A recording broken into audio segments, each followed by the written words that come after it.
Bien, y para ampliar el análisis sobre los eventos recientes en Oriente Medio que se enmarcan entre las agresiones de Occidente y su falta de acción para evitar la tragedia de Gaza, nos enlazamos con el analista e investigador Iñaki Gil San Vicente, a quien tenemos por primera vez en esta emisión del Mundo en Contexto y a quien damos la bienvenida, y arrancamos de inmediato preguntándole que con respecto a los recientes ataques de Estados Unidos y Reino Unido a Yemen, ellos dicen, Estados Unidos y Reino Unido, que realizan estos bombardeos para cuidar de la seguridad de navegación en el Mar Rojo y en particular de los barcos de Israel. Sin embargo, profesor, le pregunto, ¿usted cree que la intención de Washington y Londres sea realmente esta, la de cuidar la navegación en la zona, o la de instalar un nuevo foco de tensión en Oriente Medio que desvíe la atención del genocidio israelí en Gaza? Le escuchamos, profesor. ¿Qué tal, Carlos? ¿Qué tal estamos? Pues muy bien. Oye, mira, esta pregunta me lleva a una consideración sobre la importancia de la doble moral. A Estados Unidos, a Gran Bretaña, lo que le interesa a Oriente Medio, lo que le interesa del Mar Rojo, lo que le interesa el control de Suez, del canal, lo que le interesa del control de los puertos y de los estrechos que hay en la zona, no es la población de la zona. La población de la zona, lo mismo que no le interesa a la población de Venezuela, por poner un caso, ¿no? Por tanto, lo que interesa son las bases militares, la derrota de la resistencia de esa población y el aumento de su poder económico y militar. ¿Qué importancia tiene la moral? Pues la moral tiene una doble importancia, porque existe la moral, digamos, del opresor, la moral imperialista, y existe la moral del oprimido, la moral del antiimperialista. Eso lo vemos perfectamente ahora en Venezuela. Existe la moral de Chávez, existe la moral del pueblo venezolano, la moral de Alex Saab, por poner un caso, y existe la moral de Guaidó, existe la moral de Biden, ¿no? En este caso, la moral imperialista está para justificar ellos sus crímenes, y no les importa nada los cientos y los miles de muertos que están causando. A la moral sionista no le importan absolutamente nada los casi 25.000 muertos, los miles de heridos, los desaparecidos que está causando contra el pueblo de Palestina, ¿no? Lo mismo que a la moral española no le importó nada las decenas de miles de muertos del pueblo cubano cuando su emancipación, ¿no?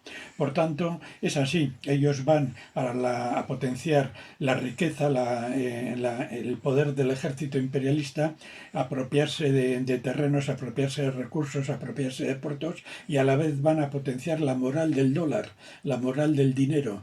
El pueblo de Yemen, el pueblo palestino, los pueblos que resistimos, potenciamos, cuidamos y defendemos y practicamos la moral del oprimido y la moral de la oprimida. Bien, a la audiencia que se conecta a esta hora, estamos conversando con Iñaki Gil San Vicente en conexión desde el País Vasco.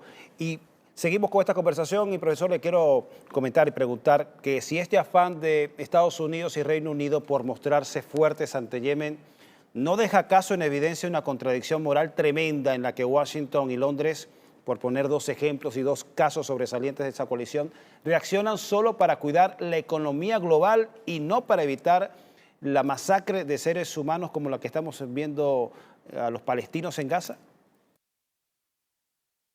En estos momentos es imposible separar los intereses económicos de los intereses militares, la acción económica y la acción militar. Van todos unidos en el capitalismo actual, porque lo económico es militar y lo militar es económico.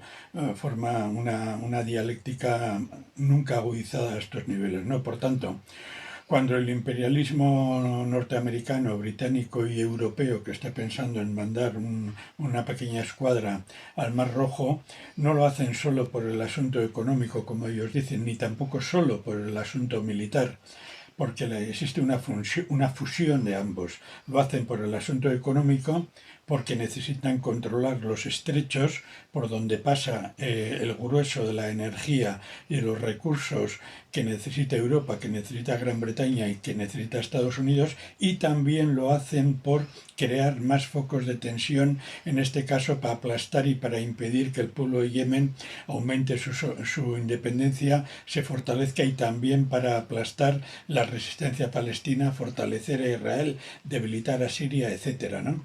En un momento momento concreto es el aspecto militar, la cuestión militar, la más importante ahora, ¿no? Ahora mismo. Necesitan crear focos de tensión por el lugar geoestratégico que ocupa la República del Yemen en estos momentos, ¿no? Pero a la vez, simultáneamente, los intereses económicos son también fundamentales. ¿Por qué? Porque la economía occidental, la economía europea y norteamericana van en retroceso frente al auge de Eurasia, frente al auge de los BRIC y frente a otra serie de consideraciones económicas, ¿no? Por tanto, es cierto que hay un interés militar muy fuerte, pero también a la vez hay un interés económico, insisto, porque los dos van unidos. Activar la economía imperialista es activar el ejército imperialista, y activar el ejército imperialista y crear focos de tensión es activar la economía imperialista. En unos momentos destacará más lo militar, sobre todo para emplear las bases militares en la zona, y en otros momentos los económicos. Bien, era el contacto que teníamos a esta hora con Iñaki Gil San Vicente, investigador y analista internacional desde el País Vasco, ampliándonos información y el análisis sobre las implicaciones y las lecturas sobre los recientes ataques sostenidos por Estados Unidos y Reino Unido en contra de Yemen, y si esta es una maniobra o estrategia del occidente global para desviar la atención del genocidio en desarrollo en Gaza y trasladar el foco del conflicto y la atención mundial a Yemen, cubriéndole así las espaldas al régimen israelí. Muchísimas gracias al profesor Iñaki Gil San Vicente, la primera vez con nosotros en El Mundo en Contexto.